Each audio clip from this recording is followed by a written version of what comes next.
ನಮಸ್ಕಾರ ಸ್ನೇಹಿತರೆ, ಇಂದಿನ ನಮ್ಮ ವಿಶೇಷ ವಿಡಿಯೋಗೆ ಸ್ವಾಗತ. ನಾವು ಬಾಹ್ಯವಾಗಿ ತುಂಬ ಒಳ್ಳೆಯವರಾಗಿ ಕಾಣಿಸಿಕೊಳ್ಳಲು ಪ್ರಯತ್ನಿಸುತ್ತೇವೆ. ಯಾರಿಗೂ ಮೋಸ ಮಾಡುವುದಿಲ್ಲ, ಯಾರನ್ನು ಕೊಲೆ ಮಾಡುವುದಿಲ್ಲ, ವ್ಯಭಿಚಾರ ಮಾಡುವುದಿಲ್ಲ ಎಂದು ಹೆಮ್ಮೆಯಿಂದ ಹೇಳಿಕೊಳ್ಳುತ್ತೇವೆ. ಆದರೆ ನಮ್ಮ ಮನಸ್ಸಿನ ಒಳಗಿನ ಲೋಕ ಹೇಗಿದೆ? ನಮ್ಮ ಕಣ್ಣುಗಳು ನೋಡುವ ದೃಷ್ಟಿ ಎಂತಹದು?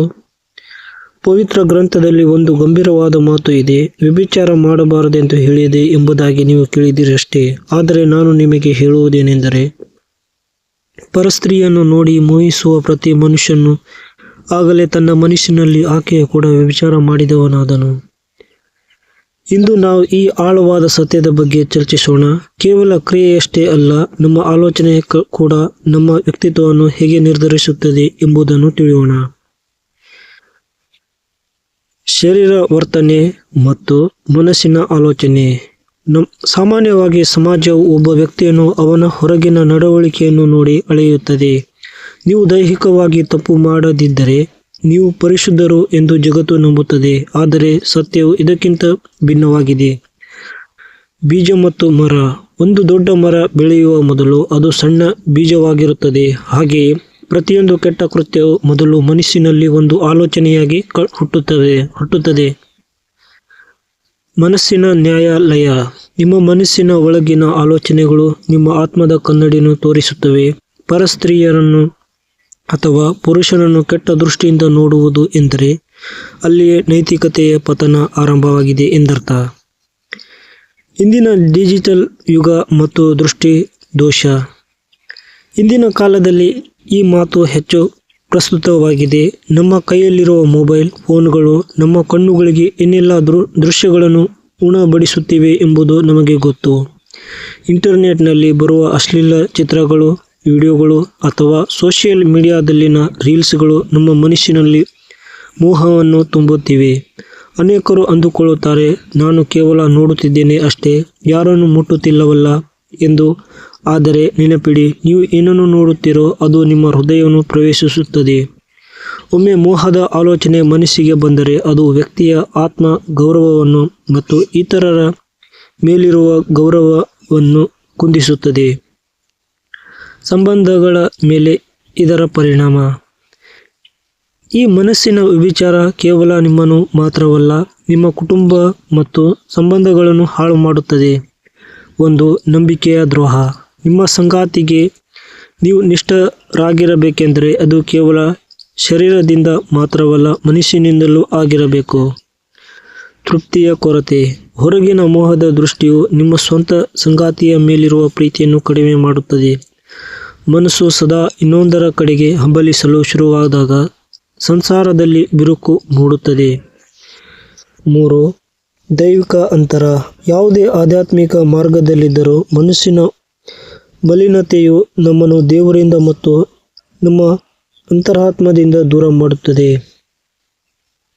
ಪರಿಹಾರ ಮತ್ತು ಮನಸ್ಸಿನ ನಿಯಂತ್ರಣ. ಹಾಗಾದರೆ ನಾವು ಇದರಿಂದ ಹೊರಬರುವುದು ಹೇಗೆ? ಮನಸ್ಸನ್ನು ಶುದ್ಧವಾಗಿಡುವುದು ಹೇಗೆ? 1. ದೃಷ್ಟಿಯ ಮೇಲೆ ಹತೋಟಿ. ಮೊದಲ ನೋಟ ಸಹಜ, ಆದರೆ ಎರಡನೇ ನೋಟ ಮೋಹದ್ದಾಗಿರಬಾರದು. 2. ಮನಸ್ಸನ್ನು ತುಂಬಿಸಿ. ಖಾಲಿ ಮನಸ್ಸು ದೆವ್ವದ ಮನೆ. ಒಳ್ಳೆಯ ಪುಸ್ತಕಗಳನ್ನು ಓದಿ, ಜ್ಞಾನದ ಮಾತುಗಳನ್ನು ಕೇಳಿ. 3. ಪ್ರಾರ್ಥನೆ ಮತ್ತು ಧ್ಯಾನ. ದೈನಂದಿನ ಪ್ರಾರ್ಥನೆ ಅಥವಾ ಧ್ಯಾನವು ನಮ್ಮ ಅಂತರಂಗದ ಕಲ್ಮಶವನ್ನು ತೊಳೆದು ಹಾಕಲು ಸಹಾಯ ಮಾಡುತ್ತದೆ. 4.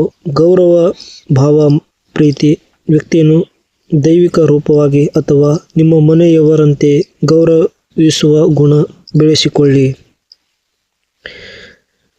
ಕೊನೆಯದಾಗಿ, ಪರಿಶುದ್ಧತೆ ಎಂದರೆ ಅದು ಕೇವಲ ಕಾನೂನಿಗೆ ಹೆದರಿ ಬದುಕುವುದು ಅಲ್ಲ, ಅದು ನಮ್ಮ ಆತ್ಮಕ್ಕೆ ನಾವು ಕೊಡುವ ಗೌರವ. ನಿಮ್ಮ ಮನಸ್ಸಿನ ಕಿಟಕಿಗಳಾದ ಕಣ್ಣುಗಳನ್ನು ಶುದ್ಧವಾಗಿಡಿ, ಆಗ ನಿಮ್ಮ ಇಡೀ ಜೀವನವೇ ಪ್ರಕಾಶಮಾನವಾಗಿರುತ್ತದೆ. ಮನಸ್ಸಿನಲ್ಲಿ ವ್ಯಭಿಚಾರ ಮಾಡದವನು ಮಾತ್ರ ಹೊರಗಿನ ಪ್ರಪಂಚದಲ್ಲಿ ನಿಜವಾದ ಮನುಷ್ಯನಾಗಿ ಬದುಕಲು ಸಾಧ್ಯ. ಇಂದಿನಿಂದಲೇ ನಮ್ಮ ಆಲೋಚನೆಗಳನ್ನು ಬದಲಾಯಿಸೋಣ. ಈ ವಿಡಿಯೋ ನಿಮಗೆ ಇಷ್ಟವಾದರೆ ಲೈಕ್ ಮಾಡಿ, ಶೇರ್ ಮಾಡಿ ಮತ್ತು ನಿಮ್ಮ ಅನಿಸಿಕೆಗಳನ್ನು ಕಮೆಂಟ್ ಬಾಕ್ಸ್ನಲ್ಲಿ ತಿಳಿಸಿ. ಮುಂದಿನ ವಿಡಿಯೋದಲ್ಲಿ ಮತ್ತೆ ಭೇಟಿಯಾಗೋಣ. ವಂದನೆಗಳು. ಮನದ ಶೋಧನೆಗಾಗಿ ಪ್ರಾರ್ಥನೆ. ಓ ಸರ್ವಶಕ್ತನಾದ ದೇವರೇ, ನೀನು ನಮ್ಮ ಹೃದಯದ ಆಳವನ್ನು ಅರಿತವನು. ನಮ್ಮ ಮಾತುಗಳಿಗಿಂತಲೂ ಹೆಚ್ಚಾಗಿ ನಮ್ಮ ಆಲೋಚನೆಗಳನ್ನು ಗಮನಿಸುವವನು ನೀನು. ಸ್ವಾಮಿ, ಈ ಜಗತ್ತಿನ ಮೋಹ ಮತ್ತು ಆಕರ್ಷಣೆಗಳು ನನ್ನ ಕಣ್ಣುಗಳನ್ನು ಮಬ್ಬುಗೊಳಿಸದಂತೆ ಕಾಪಾಡು. ನನ್ನ ದೃಷ್ಟಿಯಲ್ಲಿ ಪವಿತ್ರತೆ ಇರಲಿ, ನನ್ನ ಆಲೋಚನೆಗಳಲ್ಲಿ ನಿಷ್ಠೆ ಇರಲಿ, ನನ್ನ ಹೃದಯದಲ್ಲಿ ಎಲ್ಲರ ಬಗ್ಗೆಯೂ ಗೌರವವಿರಲಿ. ತಿಳಿಯೋದು ಅಥವಾ ತಿಳಿದೋ ನನ್ನ ಮನಸ್ಸಿನಲ್ಲಿ ಮೂಡುವ ಕೆಟ್ಟ ಆಲೋಚನೆಗಳಿಂದ ನನ್ನನ್ನು ಮುಕ್ತಗೊಳಿಸು. ಪರರನ್ನು ಕೇವಲ ಒಂದು ವಸ್ತುವಿನಂತೆ ನೋಡುವ ದೃಷ್ಟಿಯನ್ನು ನನ್ನಿಂದ ತೆಗೆದುಹಾಕು. ಪ್ರತಿಯೊಬ್ಬ ವ್ಯಕ್ತಿಯಲ್ಲೂ ನಿನ್ನ ದೈವಿಕ ಸ್ವರೂಪವನ್ನು ಕಾಣುವ ಶಕ್ತಿಯನ್ನು ನನಗೆ ನೀಡು. ನನ್ನ ಮನಸ್ಸು ಒಂದು ದೇಗುಲದಂತೆ ಪವಿತ್ರವಾಗಿರಲಿ. ಅಂತರಾತ್ಮದ ಧ್ವನಿಗೆ ನಾನು ಸದಾ ಬದ್ಧನಾಗಿರುವಂತೆ ಅನುಗ್ರಹಿಸು. ಸತ್ಯವಾದ ದಾರಿಯಲ್ಲಿ ನಡೆಯಲು ಮತ್ತು ಮನುಷ್ಯನಿಂದಲೂ ನಿಷ್ಠಾವಂತನಾಗಿ ಬದುಕಲು ನನಗೆ ಧೈರ್ಯ ಮತ್ತು ಸಂಕಲ್ಪವನ್ನು ಕೊಡು. ಆಮೇನ್. ನೆನಪಿಡಿ, ಪ್ರಾರ್ಥನೆಯು ಕೇವಲ ದೇವರಿಗೆ ಕೇಳಿಸುವ ಶಬ್ದವಲ್ಲ, ಅದು ನಮ್ಮ ಮನಸ್ಸನ್ನು ನಾವು ಸರಿಪಡಿಸಿಕೊಳ್ಳುವ ಒಂದು ಪವಿತ್ರ ಮಾರ್ಗ.